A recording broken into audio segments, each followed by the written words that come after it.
మీరు ఎప్పుడు వినని 5 రిలేషన్షిప్స్ గురించి తెలుసుకుందాం. First one, నానోషిప్. నానోషిప్ అంటే ఇందులో ఏం ఎక్స్పెక్టేషన్స్ ఉండవు, కమిట్మెంట్ ఉండదు, ఏదో రిలేషన్షిప్ లో ఉన్నామంటే ఉన్నామన్నట్టు ఉంటుంది. 2025 లో ఇది చాలా ట్రెండింగ్ రిలేషన్షిప్. ఇలా ఉన్నారు జనాలు. Second one, మైక్రోషిప్. మైక్రోషిప్ అంటే ఇది కొంచెం డీపర్ అన్నట్టు. నానోషిప్ అంటే కొంచెం డీపర్. ఇందులో తరచూ కలుస్తూ ఉంటారు, డేట్స్ కి వెళ్తూ ఉంటారు, బట్ కమిట్మెంట్ అనేది ఉండదు. లాంగ్ రన్ లో ఇన్ని సంవత్సరాలు కలుసుకుందాం, పెళ్లి చేసుకుందాం అనేది అయితే ఉండదు ఇందులో. నెక్స్ట్ వన్ ఈస్ టెక్సేషన్షిప్. అంటే వీళ్ళు మెసేజ్లు పెట్టుకుంటారు, డిఎమ్స్ చేస్తూ ఉంటారు, వీడియో షేర్ చేస్తూ ఉంటారు, బట్ పర్సనలీ ఎప్పుడు కలవరు అన్నట్టు. రియల్ లైఫ్ లో కలవడం కానీ తిరగడం కానీ ఒక కమిటెడ్ రిలేషన్షిప్ లాగా అయితే ఉండదు. Next one, situationship.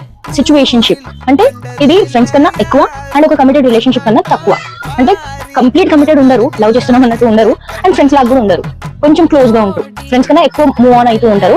Next one, sneaky link. అంటే ఇది ఒక రొమాంటిక్ రిలేషన్షిప్ అన్నట్టు, కానీ ఎవరికి చూపించుకోరు, సీక్రెట్ గా మెయింటైన్ చేస్తూ ఉంటారు రొమాంటిక్ రిలేషన్షిప్. ఓకే, ఇవే కాకుండా మీకు ఇంకేమైనా మోడర్న్ రిలేషన్షిప్స్ గురించి ఏమైనా తెలుసుంటే కమెంట్ చేయండి.